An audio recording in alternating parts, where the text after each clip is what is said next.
Bismillahirrahmanirrahim. Assalamualaikum warahmatullahi ta'ala wabarakatuh. Bismillah, innal hamdalillah nahmaduhu wa nasta'inu wa nastaghfiruh wa na'udzu billahi min syururi anfusina wa min sayyiati a'malina. May yahdihillahu fala mudilla lahu wa may yudlil fala hadiya lahu. Asyhadu an la ilaha illallah wahdahu la syarika lah wa asyhadu anna Muhammadan abduhu wa rasuluh. Muhammad ibnu Abdillah la nabiyya wa la rasula ba'da. Rabbi shrah li sadri wa yassir li amri wahlul 'uqdatam min lisani yafqahu qawli. Bapak-bapak, ibu-ibu, sehat-sehat nggih. Alhamdulillah, mugi terus dinaringan sehat walafiat. Sehat modal utama untuk menjalani kehidupan dunia maupun kehidupan akhirat. Kehidupan dunia mau cari uang butuh sehat. Kehidupan akhirat mau sholat butuh sehat, mau puasa butuh sehat, mau haji butuh sehat. Dan kita yang sehat ini monggo kita syukuri. Sebagai bentuk mensyukurinya kita manfaatkan untuk beribadah kepada Allah. Salah satunya kita melaksanakan ibadah sholat, dan alhamdulillah sholat kali ini bisa kita laksanakan dengan berjamaah. Mudah-mudahan Allah memberikan kekuatan lahir batin kepada kita semua untuk bisa melaksanakan sholat selalu dengan berjamaah. Syukur, alhamdulillah kalau dilaksanakan di masjid, karena di masjid tentu lebih utama. Tapi jika kita tidak mampu ke masjid, ya kita bisa dilaksanakan di rumah, tapi tetap berjamaah. Bapak Ibu hadirin sekalian yang dirahmati Allah, mari kita lanjutkan ngaji kita. Sebelum saya lanjutkan, saya ingin menyambung dulu dengan materi atau dengan pelajaran yang kemarin. Kita masih tetap membahas tentang persoalan zalim, bahwa zalim itu adalah menganiaya orang lain. Itu adalah termasuk zalim. Menempatkan sesuatu yang bukan pada tempatnya, itu adalah zalim. Pada materi yang pertemuan kemarin saya sudah sampaikan bahwa Rasulullah menyebutkan ittaqul zulma fa inna zulma zulumatul yaumal qiyamah. Katanya Rasulullah, hindarilah, jauhilah, takutlah pada perbuatan zalim, karena zalim itu merupakan kegelapan di alam akhirat nanti.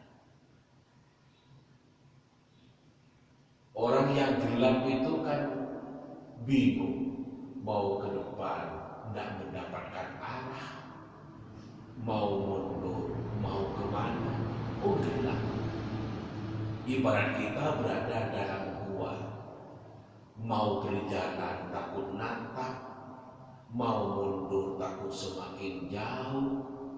Diam, kita takut sampai kelaparan, takut sampai gelap. Itu baru di gua. Kalau di akhirat mau kemana? Jadi zalim digambarkan oleh Rasulullah sebagai kegelapan di alam akhirat. Yang kedua, materi yang kemarin, wattaqus syuhha, takutlah kamu kepada gigil. Wa inna syuhha ahlaka man kana qablakum.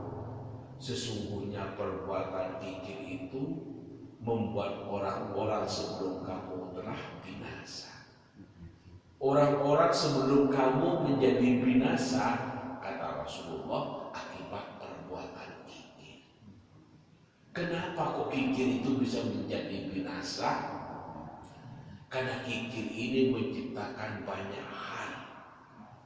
Kalau katanya orang sekarang ada side effect, efek sampingnya. Orang lain bisa menjadi dendam, orang lain bisa menjadi tidak suka akibat kita kikir. Karena itu dua hal ini materi kemarin yang menjadi peringatan Rasulullah. Satu, kata Rasulullah, jangan berbuat zalim. Yang kedua, jangan kikir. Sekarang kita nyambung dengan materi selanjutnya, materi hari ini. Bismillahirrahmanirrahim. Wa an Abi Hurairah radhiyallahu anhu, dari sahabat Abu Hurairah semoga Allah ridha kepadanya, anna Rasulullah sallallahu alaihi wasallam, sesungguhnya Rasulullah qala, beliau bersabda. Nopo dawuhe Rasulullah? Rasulullah menyebutkan la tu'addunna huquqa ila ahliha yaumal qiyamah hatta yuqada lisyatil jalha'i minasyatil qurnai. Sesungguhnya pada hari kiamat pasti akan dikembalikan semua hak kepada yang berhak, ila ahliha, kepada yang berhak. La tu'addunna huquqan ila ahliha yaumal qiyamati.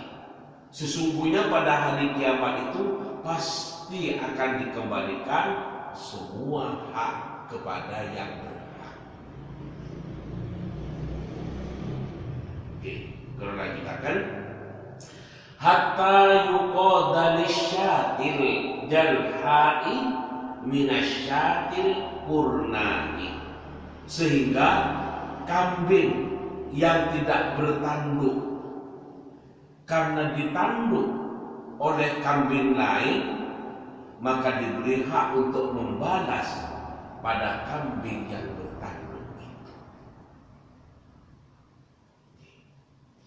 Bapak Ibu hadirin sekalian, riwayat Muslim meriwayatkan pada hadis ini, Muslimun, Imam Muslim, berarti hadis ini adalah sahih, karena sahih ini adalah ya harus dijadikan pedoman.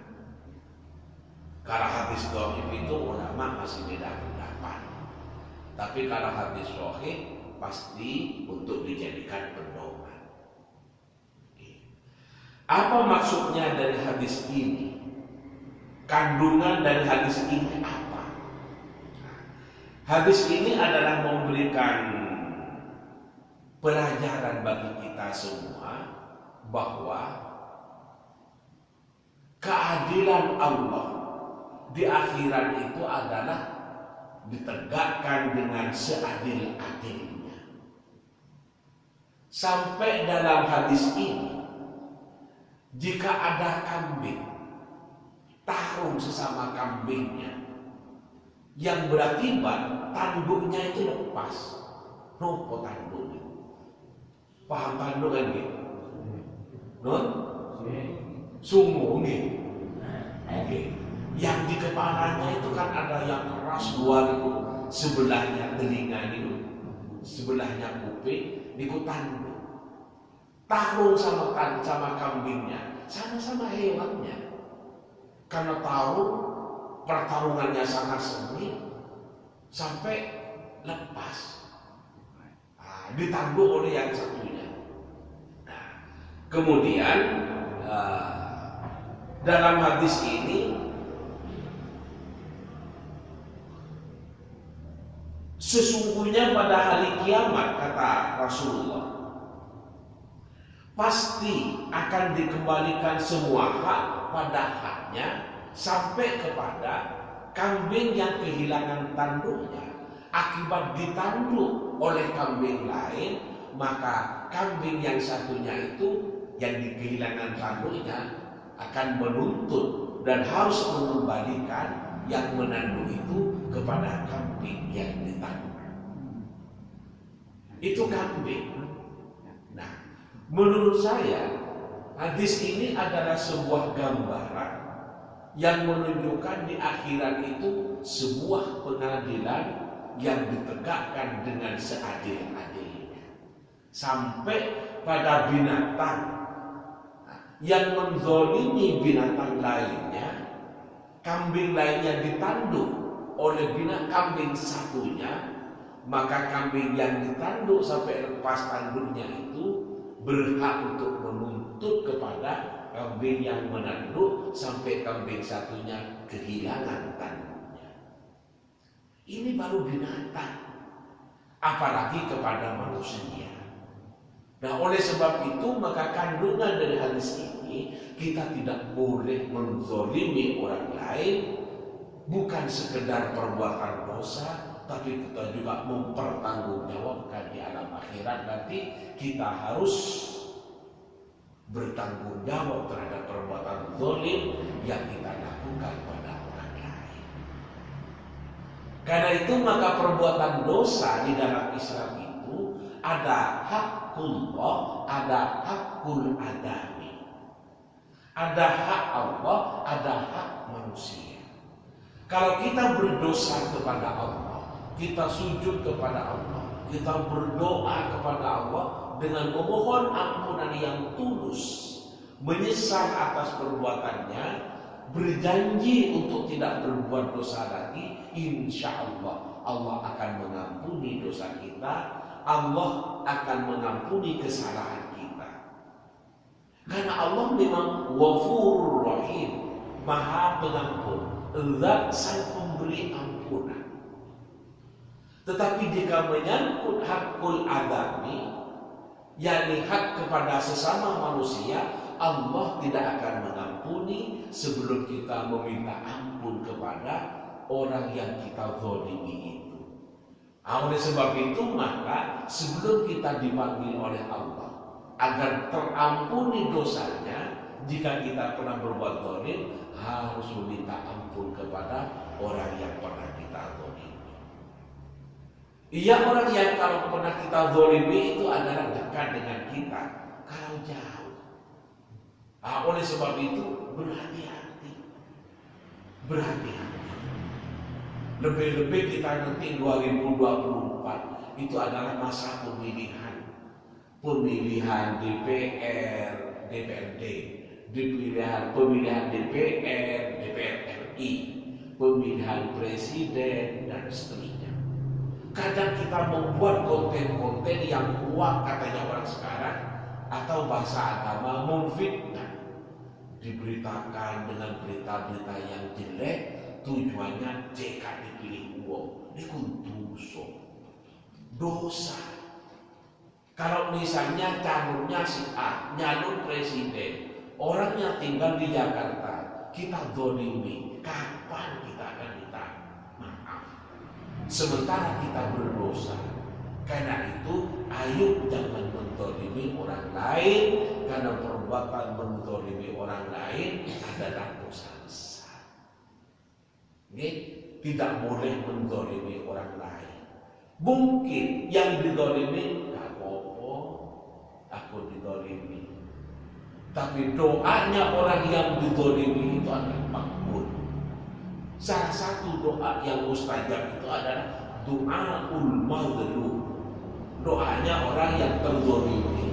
Kalau orang yang dizalimi itu sujud kepada Allah, nangis kepada Allah, minta, ya Allah, kami kok dizalimi seperti ini, hak-hak kami dirampas. Mestinya saya dapat itu, tapi dia punya kekuasaan, kemudian saya tak diberi, akhirnya saya terzalimi. Mudah-mudahan Engkau ya Allah yang akan memberikan balasan. Kata Rasulullah, orang yang menzalimi, orang yang terzalimi itu doanya makbul. Doaul mazlum mustajab. Doanya orang yang terzalimi itu adalah mustajab.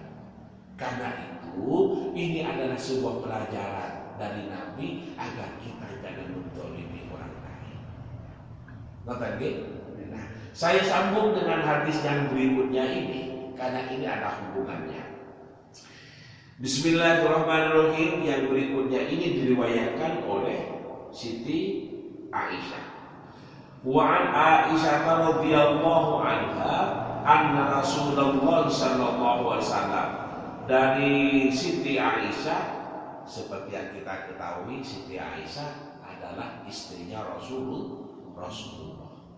Beliau ini banyak meriwayatkan hadis karena beliau ini dinikahi oleh Rasulullah dalam usia muda. Jadi ingatannya sangat tajam, masa hidupnya adalah panjang.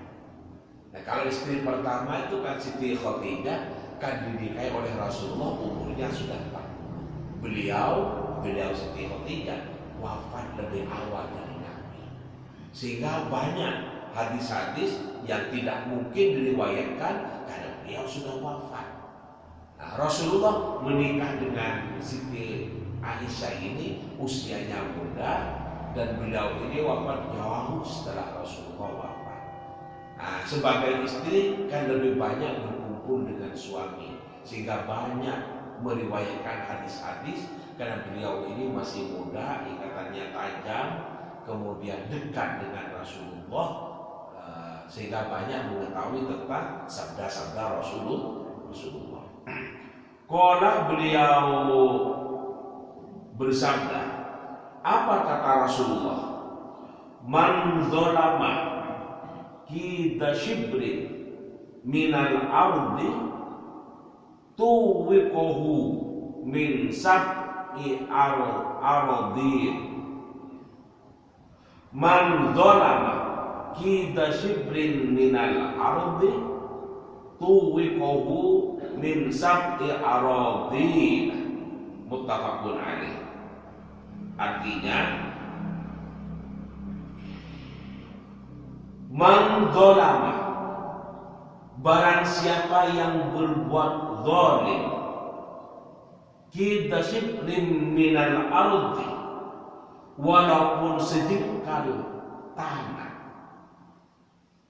tuwiqahu min sab'i aradin,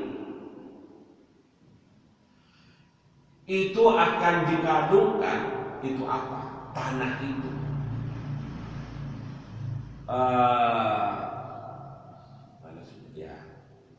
tuwiqahu itu bisa bermakna dibebankan, bisa bermakna dikalungkan, tapi juga bisa bermakna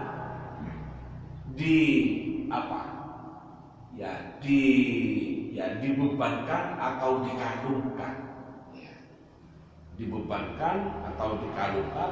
Min sab'i aradina, dikalungkan di mana? Di lehernya dari 7 lapis bumi. Min sab'i aradina, dari 7 lapis bumi. Nopo dimaksudi dari hadis ini? Ngeten. Barang siapa yang berbuat zalim, mengambil tanah yang sesungguhnya bukan haknya, maka orang yang mengambil tanah itu akan dikalungkan kepada lehernya tanah yang diambil itu sebanyak 7 lapis ke bumi, ke bawah. Na'udzubillah. Misalnya tanahnya hanya batas sampai di sini, kemudian pagarnya dimajukan, supaya lebih luas, atau pondasinya dilebarkan supaya ruangannya lebih luas, pekarangannya tambah luas, dimajukan ke depan atau dimajukan ke samping supaya lebih luas. Itu berapa senti? Misalnya, sekedar misalnya, setengah meter dimajukan, maka setengah meter sepanjang lebar yang diambil itu, kemudian 7 lapis bumi ke bawah, itu semua dijadikan api oleh Allah nanti di akhirat, dikayunkan ke lehernya. Atau dibebankan itu yang dikalungkan menjadi beban lehernya. Leher itu diberi beras setengah kintal saja, terus dibuat kalung. Masya Allah, beratnya sudah gak karu-karuan. Hanya beras setengah kintal, apalagi 1 kintal, jelas tidak mampu. Ini tanah di bawah itu terus 7 lapis. Nah, artinya ini menggambarkan betapa sangat beratnya mengambil hak yang bukan haknya. Nah, oleh sebab itu, maka kita jangan berani-berani mengambil hak yang bukan haknya. Nah, hak manusia itu, tanah misalnya ya, itu adalah terus ke bawah. Terus ke bawah. Karena itu maka orang misalnya membuat jalan terowongan di bawah, karena atasnya nggak kalau, itu adalah tetap tidak boleh. Kenapa? Walaupun di bawahnya itu adalah, kalau dalam hadis ini 7 lapis ke bawah, itu hak manusia. Karena itu maka kita dalam hidup itu ada haknya, ada kewajibannya. Kalau di perkotaan itu ada aturannya, membuat sumur pun ada aturannya dari pemerintah. Aturan pemerintah ini adalah sangat Islami. Islam juga seperti itu aturannya. Contohnya, orang membuat sumur, semakin dalam semakin banyak mendapatkan air. Tetapi sumur itu semakin dalam, maka akan menyedot sumur-sumur yang ada di tetangganya. Akhirnya apa? Sumurnya sendiri itu subur airnya, banyak airnya, sumurnya tetangganya kering. Ini tidak boleh seperti itu. Karena itu kalau di perkotaan itu oleh negara diatur, membuat sumur kedalamannya maksimal sekian meter. Itu ada aturannya. Supaya apa? Nikmat Allah itu biar dinikmati bersama. Satunya punya sumur, sumbernya mengalir, sehingga sumurnya ada airnya, bisa disedot pakai sanyu, bisa disedot pakai timba. Nah itu. Nah, satunya juga buat sumur, juga demikian. Akhirnya apa? Sama-sama menikmati nikmat air dari Allah. Coba satunya dibuat dalam, sudah dalamnya tanpa ukuran. Maka yang ini adalah sumurnya, airnya penuh, yang tetangganya bisa kekeringan. Kalau ini tidak diatur, ya yang punya uang banyak buat sumur paling dalam, maka orang yang tidak punya uang banyak akan menderita. Sumur korek kekeringan paling boleh dikone Yesus ini. Kamu bro. Sumur sebelahnya itu membuat sumur terlalu dalam, sehingga sumur yang semestinya mengalir ke tetangganya mengalir ke punyanya sendiri. Nah, ini kan egois. Nikmat Allah mau diborong sendirian. Nah, oleh sebab itu negara ngatur, pabrik misalnya, ada kawasan-kawasan yang boleh didirikan pabrik, ada yang tidak boleh. Nah, kenapa? Kalau pabrik membuat sumurnya besar, kebutuhan airnya banyak. Nah, kalau di situ dibuat dalam, tersedot itu semua, di sekitarnya ya umat. Nah, dalam agama diatur, dan di negara juga diatur. Kalau semuanya disiplin, taat pada aturan, insya Allah hidup ini menjadi tenang. Nah, kalau tetangganya membuat sumur yang dalam, atau pabrik ya, bertetangga dengan pabrik, membuat sumur dalam, tetangga-tetangganya penduduk sampai kauman air, ini kan marah-marah. Nah, itulah yang materi kemarin bisa menimbulkan pertumpahan darah. Orang gigir itu ya salah satunya seperti itu, mendolimi orang lain. Orang bisa marah, ngamuk. Orang nggak kebagian air itu kan ngamuk. Air itu adalah sumber kehidupan. Mau masak butuh air, mau pipis butuh air, Mau mandi butuh air, mau berwudu butuh air, mau nyuci pakaian butuh air. Maka air itu tidak bisa dipisahkan dengan kehidupan manusia. Mau minum tentu juga butuh air. Manusia membutuhkan air. Kalau satunya berulah, saenake dhewe, maka ini bisa menjadi tukaran, bisa menimbulkan pertumpahan darah, katanya materi yang kemarin. Ini karena itu maka kalau hidup saling menghormati, saling menghargai, insya Allah kehidupan itu akan lancar, akan rukun, akan damai dengan siapapun. Sebaliknya, kalau hidup adalah seperti enak dhewe, katanya orang Jawa gimana? Saenak iku dele, waduh, ini di situ. Kalau katanya orang Madura apa? Kardiman, karpetipi, man menyaman. Disebut kardiman, karpetipi, man menyaman. Nah, hidup itu adalah saling membutuhkan, ayo saling membantu, bukan saling mengkhianati, bukan saling menggerogoti, bukan saling dewe. Semuanya ada haknya. Sampai pada kambing itu kalau didolimi oleh kambing lainnya, bisa di akhirat katanya Rasulullah untuk menuntut minta tanduknya yang hilang ditanduk oleh kambing lain. Itu kambing, apalagi manusia. Nah, pelajaran bagi kita ngaji pagi ini adalah ayo kita jangan menzalimi orang lain, jangan mengambil hak yang bukan haknya, berikan hak orang lain. Tapi juga demikian kita tentu kita tidak mau untuk dizalimi oleh orang lain, dan tidak mau hak-hak kita dizalimi atau diambil oleh orang lain. Nah, bukan hanya hak untuk yang bersifat materi, tapi hak yang bersifat non materi.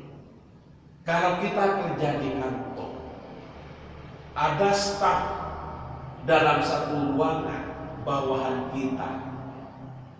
kita yang sesungguhnya punya hak untuk naik pangkat, tapi karena oleh kita ditahan, tidak diberikan haknya, maka berarti pimpinan yang seperti itu telah menzalimi bawahannya. Tidak boleh. Dan demikian juga jadi pemimpin, jadi kepala daerah dan lain sebagainya. Mereka punya hak, mereka juga punya kewajiban. Kalau hak rakyat tidak diberikan kepada rakyat, itu zalim. Di akhirat nanti akan dimintai pertanggungjawaban. Itu yang sifatnya karir, jabatan, yang sifatnya materi atau benda. Ya seperti yang disebutkan tadi, tanah yang bukan haknya, ayo jangan diambil kalau bukan haknya. Kalau kita butuh bekerja yang gigih sampai mendapatkan rezeki yang cukup, ayo kita beli. Kalau bukan haknya, tidak boleh. Orang mendirikan rumah di negara ini ada yang disebut dengan AP, Advice of Planning, ya, dan itu untuk memperoleh IMB harus ada AP-nya, Advice of Planning. Nah, IMB itu izin mendirikan bangunan. Nah, bangunan itu kenapa kok tidak boleh tinggi-tinggi? Atau kenapa kalau mau meningkat atau mau bangun kok harus minta izin ke tetangganya yang dibuktikan ada tanda tangan? Karena tetangganya itu punya hak.